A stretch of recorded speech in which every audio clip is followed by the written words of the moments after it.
Hello friends, स्वागत है आपका इस चैनल पर। तो आज हम पढ़ने वाले हैं 12th क्लास का हिंदी और इसमें से आपका चैप्टर 4 से लेकर 6 तक का पूरा ऑब्जेक्टिव प्रश्न यानी ऑल ऑब्जेक्टिव प्रश्न पढ़ने वाले हैं। यानी आपका चैप्टर नंबर 4 से लेकर 6 तक का एक भी ऑब्जेक्टिव प्रश्न नहीं छूटने वाला। इससे पहले हमने 1 से लेकर 3 चैप्टर तक का पूरा ऑब्जेक्टिव प्रश्न करवा दिए थे। नहीं देखे होंगे तो उसका लिंक हम डिस्क्रिप्शन में दे दिए है, जाकर वहाँ से देख सकते हैं। और अभी भी ज़्यादा समय नहीं है, इसलिए आपका पूरा पढ़ना जरूरी होगा, क्योंकि इससे आपका पूरा चैप्टर का रिवीजन हो जाता है। एक भी प्रश्न आपसे नहीं छूटेगा, क्योंकि हम चैप्टर वाइज तो करा ही दिए, फिर भी आपको रिवीजन भी करवा रहे हैं। इसीलिए आपको लास्ट तक रुके रहना, ज़्यादा तो नहीं, आपका 1 घंटा का क्लास होगा, आप आसानी से इसको आप पढ़ लीजिएगा। आपका एक भी प्रश्न एग्जाम में नहीं छूटेगा। और ये साइंस, आर्ट्स, कॉमर्स सभी स्टूडेंट के लिए तो कोई दिक्कत नहीं है, पढ़ते चलिए। और चलिए हम पढ़ना स्टार्ट करते हैं। क्या है सबसे पहला जो प्रश्न क्या करा है, इसको हम देखते हैं। देखिए यही है जब का प्रश्न आई हैव ए ड्रीम से देखना स्टार्ट करते हैं। इसके बाद हम दूसरे अगला चैप्टर जो होगा चैप्टर नंबर 5 उससे देखना स्टार्ट करेंगे।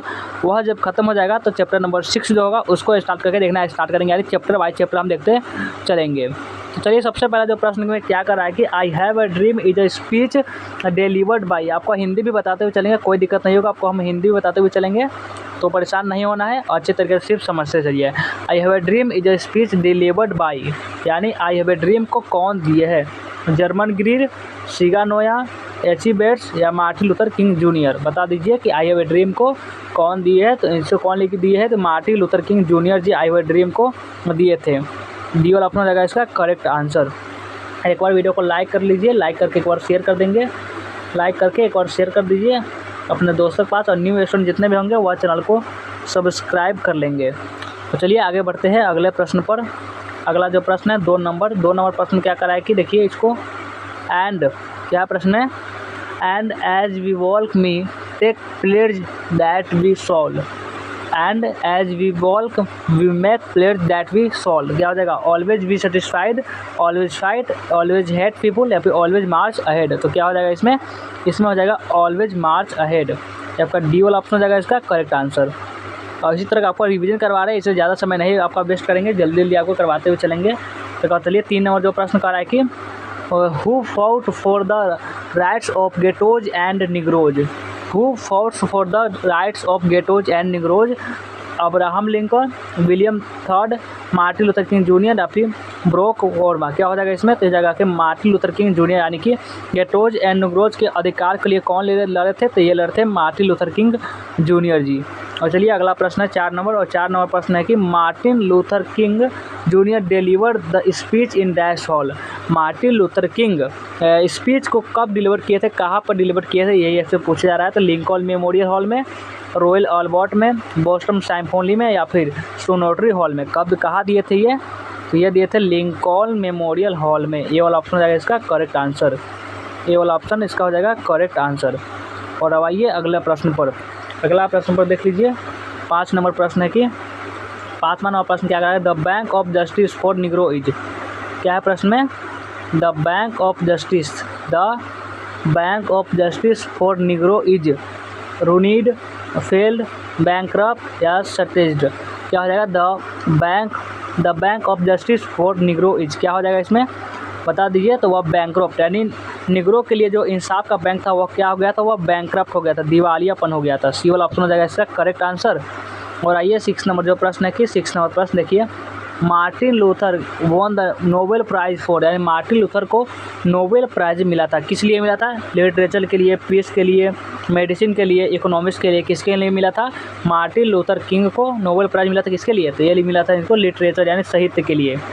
लिटरेचर का हिंदी क्या होता है? साहित्य होता है। आपको ध्यान रखना, साहित्य के लिए ही मिला था नोबेल प्राइज़। और चलिए अगला प्रश्न पर आ जाइए कि अगला प्रश्न क्या करा है, देख लीजिए। अगला प्रश्न जो 7 नंबर है कि Abraham Lincoln signed dash for the freedom of Negroes.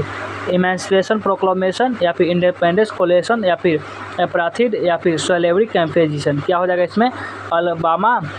Abraham Lincoln यानी साइन किए थे किस पत्रिका पर? तो वह इमेंसिपेशन प्रोक्लेमेशन पर वह साइन किए थे। इसके बाद साइन करने के बाद जो होता था कि जो भी काले लोग थे उनको भी अधिकार दिया जाता था, लेकिन इसका कोई वैल्यू ही नहीं रहा था उस समय।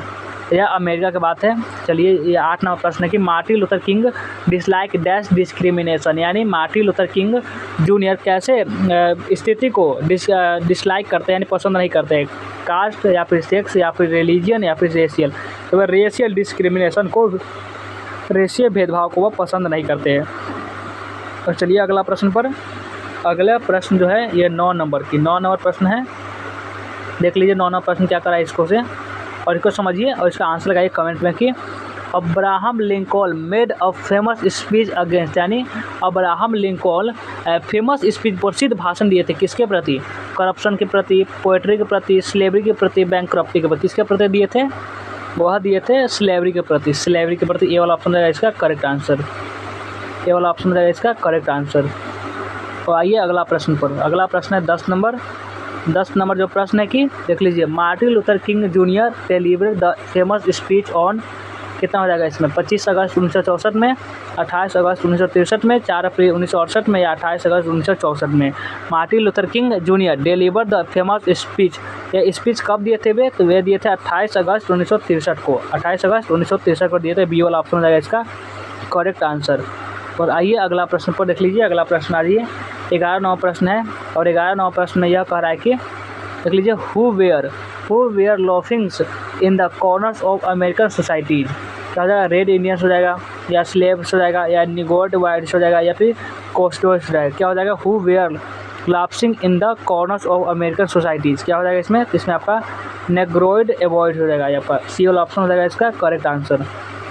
और आइए अगला प्रश्न पर आ जाइए, 12 नंबर प्रश्न कर रहा है कि 12 नंबर प्रश्न में पढ़िए और आंसर लगाइए कि America has given the negro dash which has come back marked insufficient funds, क्या हो जाएगा इसमें, bad check, empty check, new check या बाउंस चेक, क्या हो जाएगा, यानी कि अमेरिका के लिए, अमेरिका जो चेक था वह निग्रो के लिए क्या चेक में बदल गया, तो वह जो निग्रो के लिए थे वह चेक बैड चेक यानी बुरा चेक में बदल गया, बुरा चेक में, यानी कि वो वहाँ सिर्फ गोरो लोगों का ही अधिकार दिया था। अगर होटल में कमरा लेना है तो वह सिर्फ गोरो लोगों को ही मिलेगा, काले लोगों को कमरा नहीं दिया जाता था। होटल में खाना खाना है सिर्फ गोरे लोग ही खाएंगे, काले लोग नहीं खाएंगे, ऐसा भेदभाव वहाँ पर किया जाता था। और आपका 13 नंबर प्रश्न क्या कर रहा है कि who is known as black Gandhi, यानी कि ब्लैक गांधी के नाम से कौन जाने जाते हैं, बताएंगे जल्दी से कि कौन ब्लैक गांधी के नाम से जाने जाते हैं, महात्मा गांधी या फिर बैरक ओबामा या फिर मार्टिन लूथर किंग जूनियर या नेल्सन मैंडेला, कौन जाने जाते हैं, who is known as black Gandhi, black Gandhi के नाम से कौन जाने जाते हैं, तो ब्लैक गांधी के नाम से मार्टिन लूथर किंग जूनियर जी जो है यही जाने जाते हैं, मार्टिन लूथर किंग जूनियर जी ब्लैक गांधी के नाम से जाने जाते हैं। 14 नंबर प्रश्न क्या कर रहा है कि the condition of the Negro was dash, Negro की जो कंडीशन थी वह कैसी थी, उसकी स्थिति कैसी थी, अपीलिंग, ब्लेस्ड, फाइटनरिंग या फिर अलार्मिंग, कैसी स्थिति थी, तो उसकी अपीलिंग थी, कैसी अपीलिंग स्थिति, दयनीय स्थिति थी निग्रो की, कोई उसका सहायता नहीं करता था। मार्टिन लूथर ने सहायता इसलिए की क्योंकि वे भी काले लोग में से थे, इसलिए मार्टिन लूथर किंग उनकी सहायता की है। और ये देखिए 15 नंबर प्रश्न की Martin Luther advocate struggle, Martin Luther advocate struggle, क्या हो जाएगा, वायलेंस हो जाएगा, नॉन वायलेंस हो जाएगा, ब्रीफ हो जाएगा या स्पिरिचुअल हो जाएगा, क्या हो जाएगा बता दीजिए, तो ये हो जाएगा नॉन वायलेंस हो जाएगा, यानी बी वाला ऑप्शन हो जाएगा इसका करेक्ट आंसर, बी वाला ऑप्शन इसका हो जाएगा करेक्ट आंसर। और 16 नंबर प्रश्न है Martin Luther wants justice roll down like, Martin Luther wants justice roll down like Honey, milk, water, stone, क्या हो जाएगा इसमें बता दीजिए, ये आपका हो जाएगा ये वाटर, यानी कि मार्टिन लूथर चाहते थे कि इंसाफ जो है वह किस तरफ है, तो वह वाटर की तरफ है, इसे चाहते थे। और अब आइए अगला प्रश्न पर आ जाइए, ये 17 नंबर प्रश्न है कि 17 नंबर प्रश्न को देख लीजिए, ये Martin Luther King Junior was a great orator and a dash of America, Martin Luther King Junior was a great orator, यानी महान वक्ता और क्या थे, फिलोसफर थे, डॉक्टर थे, पॉलिटिशियन थे, सोशल एक्टिविस्ट थे, क्या थे वे बता दीजिए, वे एक सोशल एक्टिविस्ट थे, वे एक सोशल एक्टिविस्ट थे, डी वाला ऑप्शन है इसका करेक्ट आंसर। और चलिए अगला प्रश्न पर चलते हैं, अगला प्रश्न पर the lips of the governor of dash are silent, यानी कि जो किसका, जो कहा कि गवर्नर का जो होठ है वह बंद है, जॉर्जिया का, लुइसियाना का, कोलोराडो का या फिर अलाबामा का, कहा कि गवर्नर का होठ बंद है, तो ये अलाबामा का जो गवर्नर है वहाँ के जो उनके गवर्नर है वहाँ के उनके होठ बंद है, यानी वो कुछ सच्चाई नहीं है, कुछ बोल ही नहीं रहे हैं, यानी कि सिर्फ इंसाफ नहीं कर रहे, इसलिए उनका जो होठ है वह बंद हो चुका है। और ये जो प्रश्न है 19 नंबर प्रश्न को देखिए और आंसर लगाइए कि Martin Luther King Junior dreams that one day the desert state of Mississippi will transform and dash into an of freedom. क्या हो जाएगा इसमें? ओशियन हो जाएगा, ओसिस हो जाएगा, एस्लम हो जाएगा या इनकॉल्चर हो जाएगा? बता दीजिए। Martin Luther King Junior dreams that one day the desert state of Mississippi will transform and dash into an freedom. क्या हो जाएगा इसमें? बता दीजिए। इसमें आपका ओसिस हो जाएगा, ओसिस। बी वाला ऑप्शन हो जाएगा करेक्ट आंसर। और अब आइए अगला प्रश्न पर। अगला जो प्रश्न है 20 नंबर प्रश्न के Martin Luther dreams that one day his children would be identified not because of their skin but by the content of their. क्या हो जाएगा इसमें? कैरेक्टर हो जाएगा, कलर हो जाएगा, हैबिट हो जाएगा, इमोशन हो जाएगा? क्या हो जाएगा बता दीजिए। तो इसमें कैरेक्टर हो जाएगा। क्या हो जाएगा? कैरेक्टर। चलिए अगला प्रश्न पर आते हैं। अगले प्रश्न पर आ जाइए। अगला जो प्रश्न है, अगला प्रश्न है 21 नंबर की।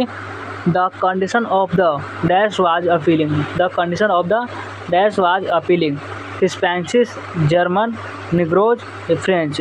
The condition of the dash was appalling, यानी कि निग्रो की जो कंडीशन थी वह दयनीय थी। वह किसकी कंडीशन थी? तो वह निग्रो की। हमने आंसर बता दिया, कोई बात नहीं, सी वाला ऑप्शन हो जाएगा इसका करेक्ट आंसर। देख लीजिए आंसर क्या दिया हुआ है। आंसर भी देख लीजिए, निग्रो ही दिया हुआ है। और आइए अगला प्रश्न, लास्ट तक बने रहिएगा। लगभग 1 घंटे का में आपको आपका कितना 3 चैप्टर क्लियर करा दे रहा है। आपका 4, 5 और 6 ये 3 चैप्टर का क्लियर करा दे रहा है सिर्फ 1 घंटे में, जो आपका पूरे इसी तरह से करवा देंगे। आपका एक भी ऑब्जेक्टिव प्रश्न नहीं छूटेगा। Martin Luther King Junior was association of on April 4 dash in Memphis. क्या हो जाएगा इसमें? यानी कब भाषण दिए थे? 1968, 1975, 1966 या 1970? बताइए कमेंट में आंसर कब दिए थे। तो वे 1968 में दिए थे, 1968 में। ये वाला ऑप्शन हो जाएगा इसका करेक्ट आंसर। और बढ़िए अगला प्रश्न पर। अगला प्रश्न पर आ जाइए। अगला प्रश्न जो है ये कितने नंबर में है? Martin Luther King junior dash had dash children. Martin Luther King junior had dash children 4, यानी मार्टिन लूथर के कितने बच्चे थे? 4, 5, 1, 2 कितने बच्चे थे बता दीजिए मार्टिन लूथर के। तो मार्टिन लूथर के 4 बच्चे थे। ये वाला ऑप्शन हो जाएगा इसका करेक्ट आंसर। ये वाला ऑप्शन हो जाएगा करेक्ट आंसर। और आइए अगला प्रश्न पर देख लीजिए। 24 नंबर जो प्रश्न है, 24 नंबर प्रश्न है कि dash is the desert state of USA. New York हो जाएगा, मिसिसिपी हो जाएगा, लास वेगास हो जाएगा, लुसियाना हो जाएगा। Dash is a desert state of USA. क्या हो जाएगा इसमें? तो आपका मिसिसिपी हो जाएगा। मिसिसिपी यानी यही है जहाँ पर निग्रो को अधिकार नहीं दिया था। यही मिसिसिपी में अमेरिका का एक जगह है। और अब आइए अगला प्रश्न को, और इसको देखिए, इस प्रश्न को भी उड़ा दीजिए फटाफट। Martin Luther King Junior belong to, यानी मार्टिन लूथर किंग कहाँ से बिलोंग करते थे? द यूएसए से, केन्या से, इंडिया से, ऑस्ट्रेलिया से, कहाँ से बिलोंग करते थे आखिर मार्टिन लूथर किंग? तो ये यूएसए, यानी ये एक अमेरिका से बिलोंग करते थे। कहाँ से? अमेरिका से। आप सभी लोग जानते होंगे कि अमेरिका में देखते होंगे या तो बहुत गोरे लोग होंगे या तो बहुत काले लोग, एकदम करीखा लिखन लोग होंगे, या फिर बहुत से गोरे अंग्रेज के ज़माने के ऐसे लोग होंगे। यानी कि दोनों में बहुत फ़र्क होता है। लेकिन हमारे इंडिया में सभी तरह के लोग मिलेंगे आपको, थोड़े गाले, थोड़े गोरे, थोड़े काले, थोड़े चपटे, थोड़े मोटे, ऐसे सभी तरह के मिलेंगे। लेकिन अदर देश में ऐसा नहीं होता है। Martin Luther King Junior was a dash singer, cartoonist, professor या civil right activist. Martin Luther King कैसे थे? यानी एक क्या थे वे? तो एक सिविल राइट एक्टिविस्ट थे, यानी सामाजिक कार्यकर्ता थे वे। और ये अगला प्रश्न पर देख लीजिए, यहाँ पे भी आंसर दिया हुआ है। आंसर एकदम करेक्ट आंसर है। और चलिए अगला प्रश्न जो है 27 नंबर। और 27 नंबर प्रश्न है कि नोबेल प्राइज क्या प्रश्न है? पढ़िए इसको कि Nobel prize for peace was given to Martin Luther King Junior in dash. Nobel prize for peace was given to Martin Luther King Junior in dash 1964 में, 1971 में, 1960 में या 1965 में। नोबेल प्राइज फॉर पीस यानी शांति के लिए जो नोबेल प्राइज मिला था, किनको मिला था? मार्टिन लूथर किंग जूनियर को मिला था। यह कब मिला था? तो यह 1964 में मिला था। ये वाला ऑप्शन हो जाएगा इसका करेक्ट आंसर। और आइए अगला प्रश्न पर। अगला प्रश्न है 28 नंबर। और 28 नंबर प्रश्न का रहा है कि Martin Luther King junior loves the white, यानी कि मार्टिन लूथर किंग जो प्यार करते थे किससे? वाइट किससे? अमेरिका से, फ्रेंच से, अफ्रीकन से, ऑस्ट्रेलियन से। तो ऑब्वियसली बात है कि अगर वे अमेरिका से थे तो अमेरिका से ही प्यार करते होंगे। ये वाला ऑप्शन देगा इसका करेक्ट आंसर। और आइए अगला प्रश्न पर। अगला जो प्रश्न है, अगला प्रश्न को देख लीजिए। ये आपका 29 नंबर प्रश्न है कि Martin Luther King Junior was Martin Luther King Junior was क्या हो जाएगा, निग्रो हो जाएगा, इंडियन हो जाएगा, कोरियन हो जाएगा, ऑस्ट्रेलियन हो जाएगा। मार्टिन लूथर किंग जूनियर एक कहाँ से थे, तो वे थे आपका एक निग्रो ही थे, वो भी जिसके अधिकार के लिए लगा था निग्रो के लिए, वो भी एक क्या थे, निग्रो ही थे। आपको ध्यान में रखना है। और बढ़िए अगला प्रश्न पर। अगला जो प्रश्न है 30 नंबर प्रश्न करा के let freedom ring from the stone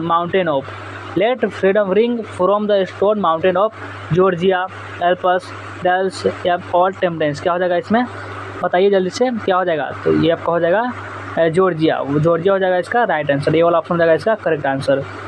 और बढ़िए अगला प्रश्न को देख लीजिए और इसको सॉल्व कीजिए। 31 नंबर प्रश्न करा कि emancipation proclamation gave the Negro. Emancipation proclamation gave the Negro या निग्रो को इमेंसिपेशन प्रोक्लामेशन क्यों दिया गया था, स्लेवरी के लिए, फ्रीडम फ्रॉम स्लेवरी के लिए, कैपेसिटी के लिए, डिस्पेयर के लिए, किसके लिए दिया गया था, वह दिया गया था फ्रीडम फ्रॉम स्लेवरी यानी गुलामी से आज़ादी के लिए दिया गया था। इसलिए हो जाएगा बी वाला ऑप्शन हो जाएगा इसका करेक्ट आंसर।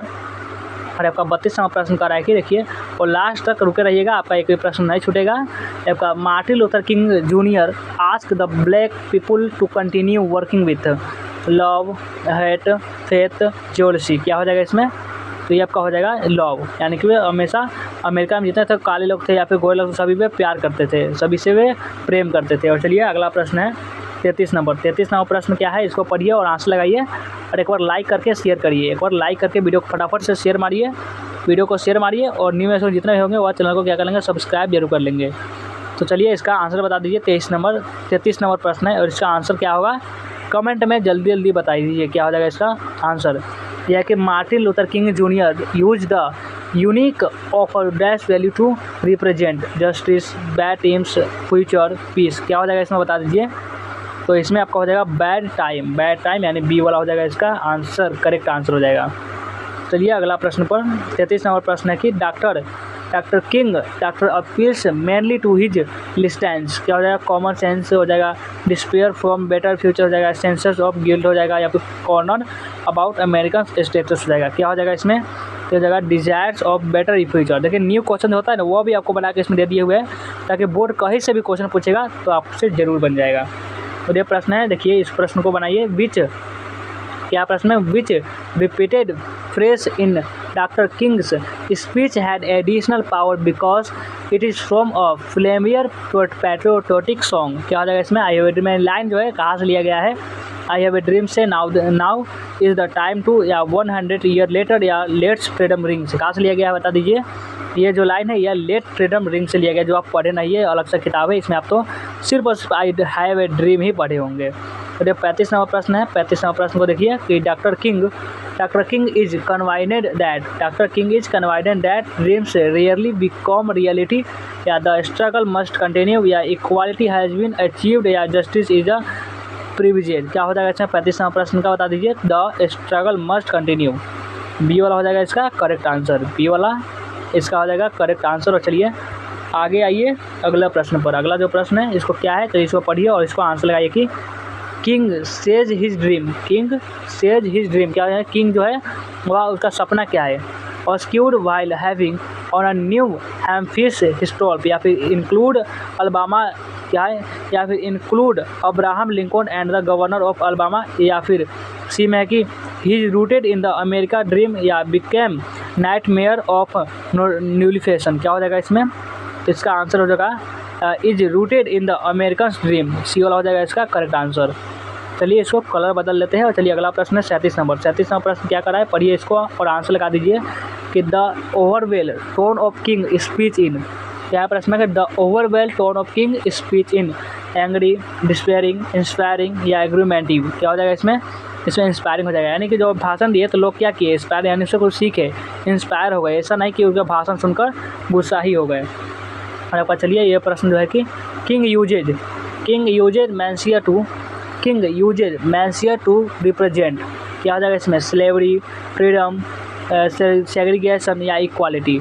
किंग यूज मैनेसिया टू रिप्रेजेंट, क्या हो जाएगा इसमें बता दीजिए कमेंट में। इसका आंसर ये हो जाएगा सेग्रीगेशन, सी वाला ऑप्शन हो जाएगा इसका करेक्ट आंसर।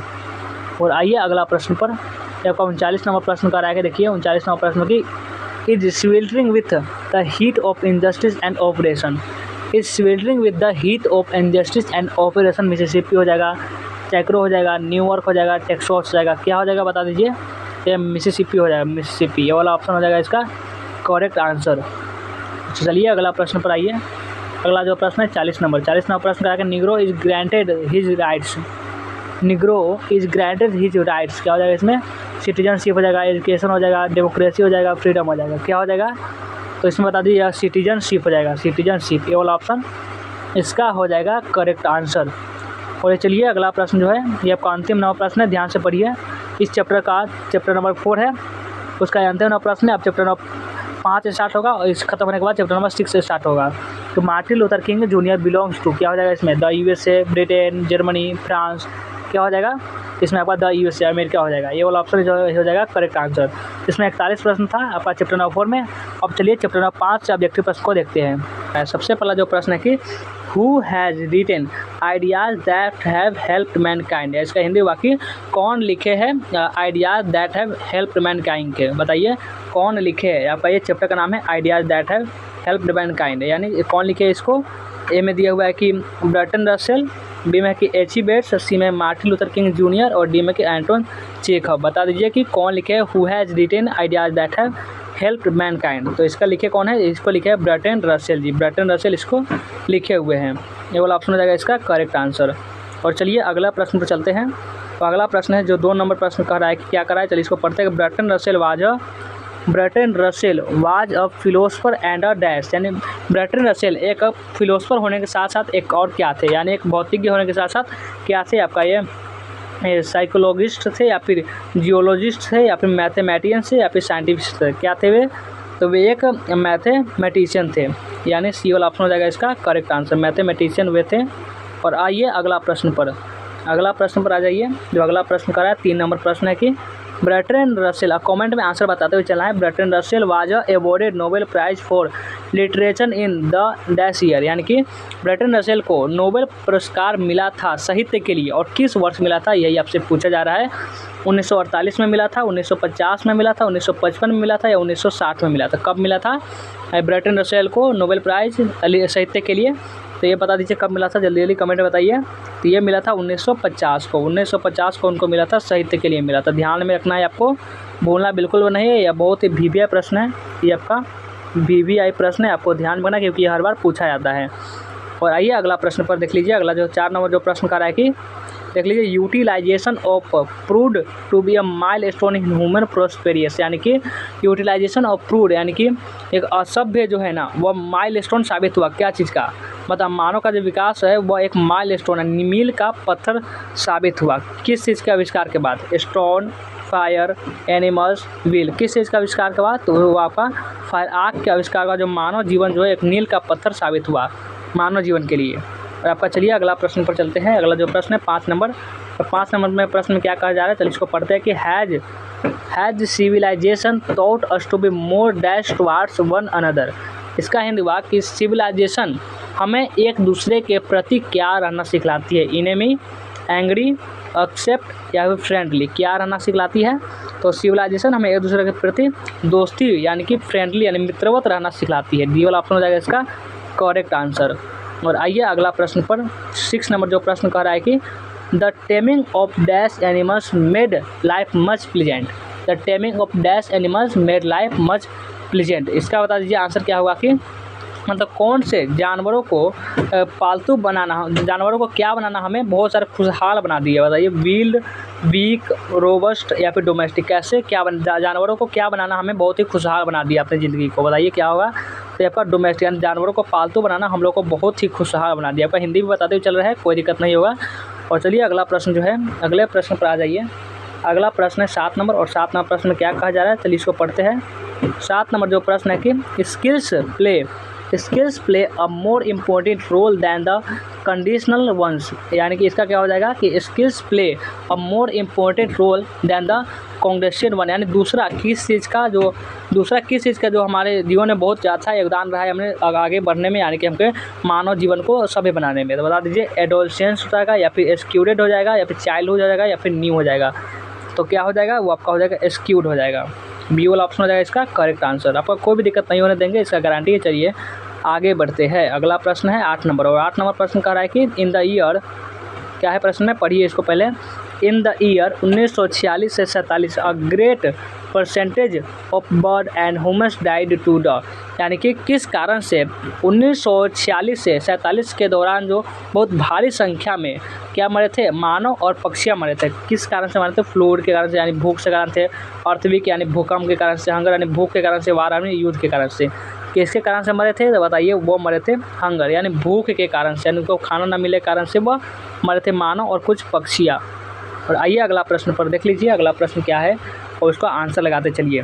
अगला जो प्रश्न है 9 नंबर की, the most indubitable respect in which ideas have help mankind is dash, क्या हो जाएगा, यानी the most indubitable respect in which ideas have help mankind, इसका क्या हो जाएगा, दूसरा किस चीज़ का आविष्कार है मानव जीवन को आगे बढ़ाने में, तो ये मनी हो जाएगा, मशीन्स हो जाएगा, कंप्यूटर हो जाएगा, नंबर हो जाएगा, क्या होगा इसमें, तो आपका नंबर हो जाएगा, आपका नंबर यानी संख्या, डी वाला ऑप्शन हो जाएगा इसका करेक्ट आंसर।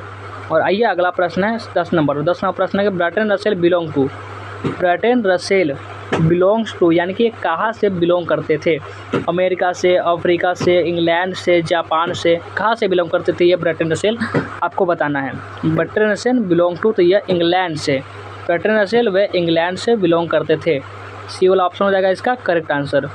चलिए कोई दिक्कत नहीं ना है, चलिए आगे बढ़ते हैं। अगला जो 11 नंबर प्रश्न का रहा है कि according to Bertrand Russell, according to Bertrand Russell, क्या हो जाए, according to Bertrand Russell which of the following were not the ideas of prehistorical times, invention of language या फिर यूटिलाइजेशन ऑफ फायर क्यूरल या इन्वेंशन ऑफ प्रिंटिंग टेक्नोलॉजी या फिर taming of animals, क्या हो जाएगा, according to Bertrand Russell which of the following were not the ideas for prehistorical times, इसमें हो जाएगा आपका क्या 11 नंबर प्रश्न, इसमें हो जाएगा इन्वेंशन ऑफ प्रिंटिंग टेक्नोलॉजी, यानी कि इन्वेंशन ऑफ प्रिंटिंग यानी छापने का आविष्कार जो हुआ वो बहुत ही हमें समृद्ध बना दिया। और आपका ये 12 नंबर प्रश्न है कि in how many types have Russell divide the ideas, क्या होगा, यानी कि in how many types has Russell, यानी अपने ब्रटन रसेल जो है वो आइडियाज़ को यानी विचार को कितने भागों में बांट दिए, 1, 1, 2, 3 या 4 यानी 4, कितने भागों में, तो वे 2 भागों में बांट के 2 भागों में वो बांट दिए, यानी कि बी वाला ऑप्शन हो जाएगा इसका करेक्ट आंसर। और चलिए अगला प्रश्न पर आइए। अगला जो प्रश्न है वह क्या करा, 13 नंबर प्रश्न है, और 13 नंबर प्रश्न में यह बोला जा रहा है कि the 2 ideas which contributed the mankind were knowledge and techniques dash, moral and value, moral and politics, moral and inventions या मॉरल एंड विस्डम, क्या हो जाएगा इसमें, तो ये आपका हो जाएगा moral and politics, moral and politics, B वाला ऑप्शन हो जाएगा इसका करेक्ट आंसर। और चलिए अगला प्रश्न पर आइए। अगला 14 नंबर प्रश्न का रहा है कि every human death by starvation is preceded by a long period of trouble, difficulties, hunger, anxiety, क्या हो जाएगा इसमें, तो 14 नंबर प्रश्न इसका राइट आंसर एंग्जाइटी हो जाएगा, एंग्जाइटी, डी वाला ऑप्शन करेक्ट आंसर। और आ जाइए अगला प्रश्न पर, देखिए कि अगला प्रश्न क्या कर रहा है। अगला जो प्रश्न है 15 नंबर, और 15 नंबर प्रश्न है कि who gave the theory of evolution, who gave the theory of evolution, यानी कि थ्योरी कौन दिए थे इवोल्यूशन का, गैलीलियो, न्यूटन, एडिसन या फिर चार्ल्स डार्विन, कौन दिए थे, तो ये दिए थे चार्ल्स डार्विन इसका थ्योरी दिए थे, डी वाला ऑप्शन हो जाएगा इसका करेक्ट आंसर। आपका 100% करेक्ट आंसर है, इसकी कोई आपको दिक्कत नहीं है, आपका 100% आंसर करेक्ट ही है, क्योंकि आपको इसमें पूरे आपका बुक से क्वेश्चन सब है। और ये देखिए कि the most important and difficult steps where taken before the down of, यानी हिस्ट्री, रिवोल्यूशन, इन्वेंशन, इंडस्ट्री, क्या हो जाएगा इसमें, तो ये आपका हो जाएगा हिस्ट्री हो जाएगा, इंडस्ट्री नहीं होगा, आपका ये रिवोल्यूशन भी नहीं होगा, आपका क्या इन्वेंशन भी नहीं होगा, हिस्ट्री हो जाएगा, यानी ए वाला ऑप्शन हो जाएगा इसका करेक्ट आंसर। और चलिए आइए अगला प्रश्न पर आइए जल्दी से। अगला जो प्रश्न है 17 नंबर प्रश्न में क्या कहा जा रहा है, चलिए इसको पढ़ते हैं। 17 नंबर प्रश्न जो है इसमें कहा जा रहा है कि roads of freedom was written by, यानी रोड्स ऑफ फ्रीडम को कौन लिखे हैं, रोड्स ऑफ फ्रीडम को कौन लिखे हैं, Martin Luther King Junior, William Shakespeare, Bertrand Russell, Mahatma Gandhi, या कौन लिखे हैं, रोड्स ऑफ फ्रीडम को लिखे हैं, कौन लिखे थे, ये लिखे ब्रटन रसेल जी, ब्रटन रसेल, सी वाला ऑप्शन हो जाएगा इसका करेक्ट आंसर। और चलिए अगला प्रश्न पर आते हैं। अगला जो प्रश्न है 18 नंबर, और 18 नंबर प्रश्न है कि civilization taught us to be civilize हो जाएगा, टू बी ह्यूमन हो जाएगा, टू बी इंटेग्रल हो जाएगा, या फिर टू बी वायलेंट हो जाएगा। सिविलाइजेशन टॉट अस टू आपका टू बी अ ह्यूमन हो जाएगा। बी वाला ऑप्शन हो जाएगा इसका करेक्ट आंसर, बी वाला ऑप्शन इसका correct answer.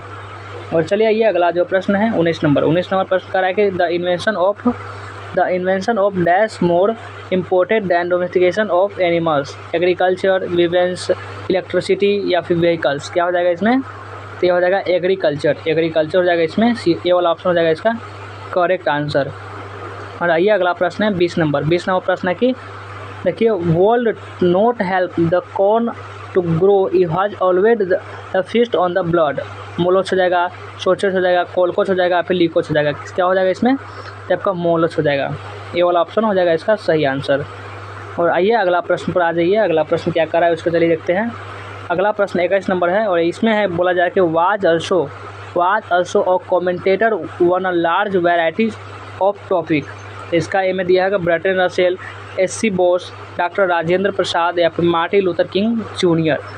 Was also a commentator on a large varieties of topics. तो इसमें हो जाएगा बर्ट्रैंड रसेल। देखिए प्रैक्टिस कर लीजिए, आपका पूरा तैयारी हो जाएगा, कोई दिक्कत नहीं है, आपका आगे बढ़ते रहिए। चलिए आगे 22 नंबर जो प्रश्न है कि ideas that have help mankind is written by, यानी कि ideas that have help mankind को कौन लिखे? इसका हिंदी हुआ कि तो कुछ ऐसे विचार जो मानव जाति को और समृद्ध बनाए आगे बढ़ने में। इसका हिंदी हुआ जर्मन ग्रीर, पर्ल्स बक, सिगानोया, बर्ट्रैंड रसेल। देखिए बर्ट्रैंड रसेल लिखे हुए हैं ideas that have help mankind को ध्यान में रखना है, डी वाला ऑप्शन हो जाएगा इसका करेक्ट आंसर। सिगानोया तो कौन लिखे? सिगानोया द आर्टिस्ट को लिखे हुए हैं। पर्ल्स बक तो कौन सा चैप्टर लिखे हुए हैं, या कौन सा चैप्टर था जो आपका ये 10वां जो चैप्टर है इंडिया ट्रूथ और ट्रेवलर सच, वही लिखे हुए हैं। और जर्मन गिरी लिखे हुए कौन चैप्टर को याद करिए, ये लिखे हुए हैं शायद जर्मन गिरी को। तो आपको इतना क्लियर रखना है, सभी पार्ट को बताते हुए चल रहे हैं। तो चलिए अगला प्रश्न है उसको चलिए हम देखते हैं। अगला प्रश्न पर आ जाइए। अगला प्रश्न है 23 नंबर और 23 नंबर प्रश्न है कि Bertrand Russell was also a dash painter, dramatist, mathematician, geographist. क्या हो जाएगा? बर्ट्रैंड रसेल वाज आल्सो, यानी बर्ट्रैंड रसेल क्या है? तो वह एक मैथमेटिशियन है, गणितज्ञ है, वह मैथमेटिशियन है। और आइए अगला प्रश्न है 24 नंबर प्रश्न में यह बोला जा रहा है कि who wrote the piece why I'm not a Christian. कौन लिखे है who wrote the piece why I'm not a Christian? ये जो रचनाएं है कौन लिखे है? तो बर्ट्रैंड रसेल लिखे है, सिगानोया लिखे है, डोरोथी सायर्स लिखे है या पर्ल्स बक लिखे है? कौन लिखे है बता दीजिए। Who wrote the piece why I'm not a Christian, तो ये लिखे है बर्ट्रैंड रसेल इसको लिखे है, ये वाला ऑप्शन हो जाएगा, ये वाला ऑप्शन इसका करेक्ट आंसर। और आइए अगला प्रश्न पर। आइए अगला जो प्रश्न है क्या कर रहा है देखिए 25 नंबर प्रश्न पर कि ideas that have help mankind has been written by. Mahatma Gandhi, doctor Zakir Hussain, Bertrand Russell या मनोहर माल गोयनकर। कौन लिखे हैं? तो ये तो पहले भी बताया था कि इसको तो बर्ट्रैंड रसेल जी ही लिखे हुए हैं, सी वाला ऑप्शन हो जाएगा इसका सही आंसर। और आइए अगला प्रश्न जो है 26 नंबर प्रश्न है कि civilization has taught us to be more dash brotherly, friendly, कोऑर्डिनरी या noble. Civilization has us to be best dash में, यानी क्या सिविलाइजेशन हमें जो क्या रहना सिखलाती है, इसी बारे में आपको पूछा जा रहा है। तो हमको फ्रेंडली यानी मित्रवत रहना सिखलाती है सिविलाइजेशन। तो चलिए अगला प्रश्न पर आ जाइए। अगला जो प्रश्न है वो जो प्रश्न आपको कह रहा है कि 27 नंबर प्रश्न की our attitude towards outside our herd is dash, hostile, friendly, favourable या फिर वार्मली। क्या हो जाएगा इसमें? तो आपका हो जाएगा हॉस्टली, ए वाला ऑप्शन हो जाएगा इसका करेक्ट आंसर। और आइए अगला प्रश्न पर 28 नंबर जो प्रश्न है कि we are able to get variety of enjoyment through our intelligence, our reach और फिजिकली स्ट्रेंथ या नॉन। क्या हो जाएगा? तो इसमें 28 नंबर प्रश्न है तो आवर आपका इंटेलिजेंस हो जाएगा, ये वाला ऑप्शन हो जाएगा इसका करेक्ट आंसर। और अब आइए अगले प्रश्न पर आ जाइए। अगला प्रश्न 29 नंबर प्रश्न है वी आर मोर फ्रेंडली। क्या हो जाएगा? विद इन द हेड हो जाएगा, आउटसाइड द हेड हो जाएगा, एवरीवेयर हो जाएगा या फिर नॉन हायर हो जाएगा। क्या हो जाएगा इसमें बता दीजिए। विद इन द हार्ट हो जाएगा, ये वाला ऑप्शन हो जाएगा इसका करेक्ट आंसर। और आइए अगला प्रश्न पर देख लीजिए 30 नंबर जो प्रश्न है इसको पढ़िए और आंसर लगाइए कमेंट में।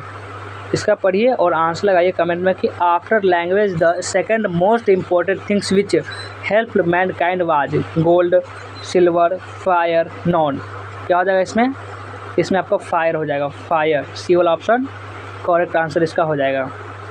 और अब आइए अगला प्रश्न पर, ज़्यादा प्रश्न नहीं बचा हुआ है, चलिए आइए अगला प्रश्न है कि the taming of domestic animals made life pleasant, fearful, harmful, non.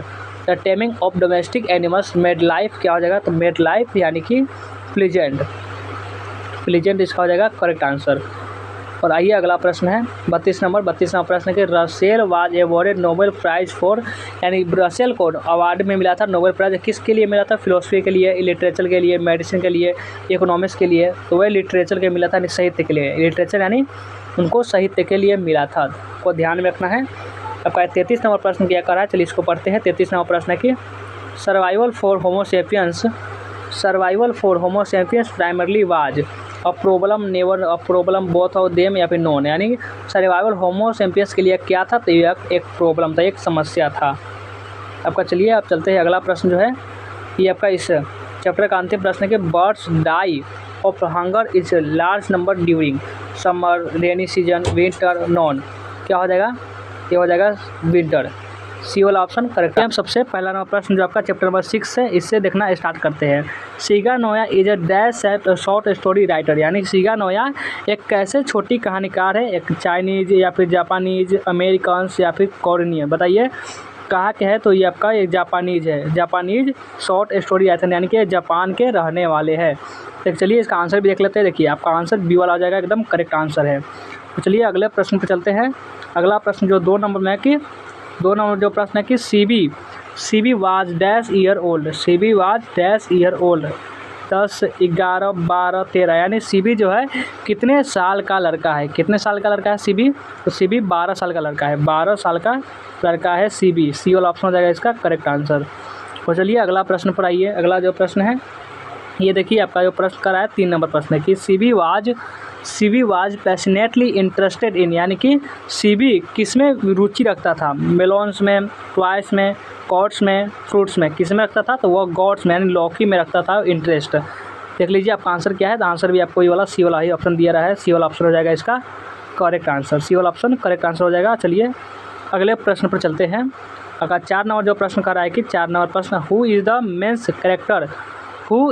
Main character of the story, यानी कि आपका इसमें मुख्य पात्र कौन है इस कहानी में, यही आपसे पूछा जा रहा है। बेंजी, तो अगर बेंजी की बात करें ये आपका द अर्थ में रहता है, बेंजी कौन से पार्ट में है, ये आपका द अर्थ में है, ये आपका बेंजी रहता है द अर्थ में, जिसमें आपको एक मुर्गियों का व्यापारी वाला कहानी होता है उसमें रहता है, और सी बी ही रहता है द आर्टिस्ट में, ये आपका आर्टिस्ट में रहता है, द आर्टिस्ट में। आपको ध्यान रखना है, सभी का मेन पात्र बताते हुए चलेंगे, कहीं से भी घुमा फिरा के क्वेश्चन पूछेगा तो आप आसानी से तरीके से बना दीजिएगा। और नानू काका की बात करें तो नानू काका तो पिंच ऑफ स्नफ में रहता है, और रामू रास की तो बात ही नहीं है, यानी कि आपका बी वाला ऑप्शन हो जाएगा इसका करेक्ट आंसर। चलिए इसका आंसर भी देख लेते हैं। देखिए आपका आंसर भी सी बी दिया रखा है, यानी कि बी वाला ऑप्शन दे रखा है इसका करेक्ट आंसर। और आइए अगला प्रश्न पर। अगला प्रश्न जो है 5 नंबर प्रश्न में कह रहा है कि C B lives in a dash town, C B lives in a dash town, यानी सी बी कैसे शहर में रहता था, नियर बी, स्मॉल, हार्बर या फिर big. C B lives in a dash town, C B कैसे शहर में रहता था, सी बी हार्बर टाउन में रहता था, हार्बर टाउन में सी बी रहता था, सी वाला ऑप्शन हो जाएगा इसका करेक्ट आंसर। और चलिए अगला प्रश्न है 6 नंबर, और 6 नंबर प्रश्न है कि C B was 12 year old dash boy, यानी सी बी जो है था वह 12 वर्ष का कैसा लड़का था, तो हमने बताया था वह 12 वर्ष का जापानीज लड़का था, जो हमेशा कद्दू पर नए नए डिजाइन बनाता रहता था, चाइनीज़ नहीं था, अफ्रीकन नहीं था, इंडियन नहीं था, बी वाला ऑप्शन हो जाएगा इसका करेक्ट आंसर। तो चलिए अगला प्रश्न जो है उसको चलिए देखते हैं।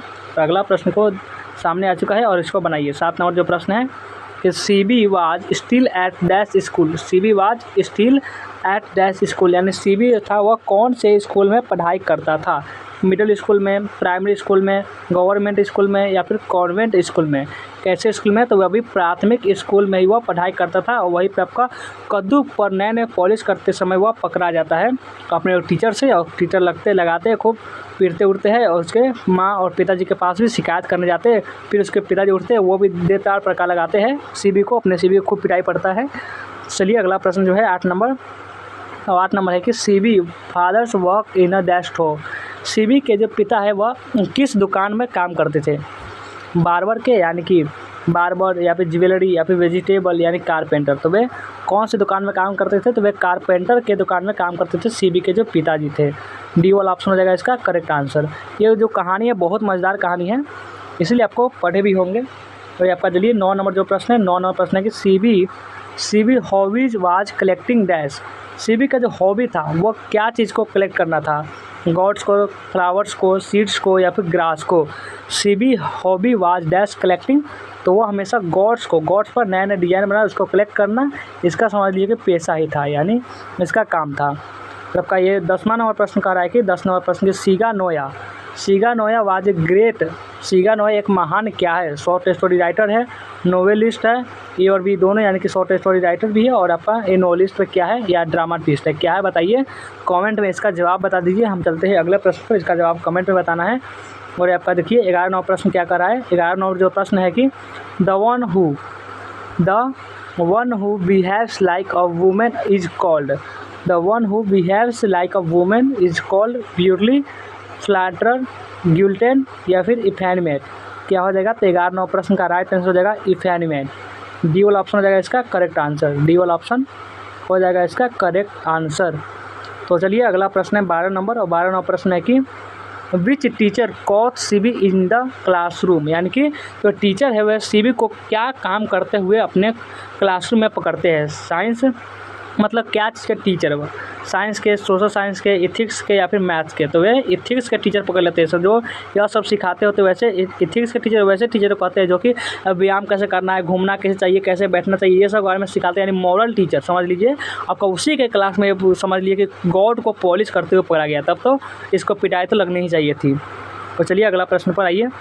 अगला जो प्रश्न है ये आपका 13 नंबर प्रश्न का रहा है कि in how many sin did CB buy that special gods from the old day. यानी कि क्या हुआ इसमें, यानी कितने रुपए में जो सीबी था वह कद्दू को खरीदता है एक औरत से, बताइए 10 रुपये में, 15 रुपये में, 20 रुपये में या 30 रुपये में, कितने रुपये में खरीदता है, तो वह 10 रुपये में खरीदता है कद्दू को।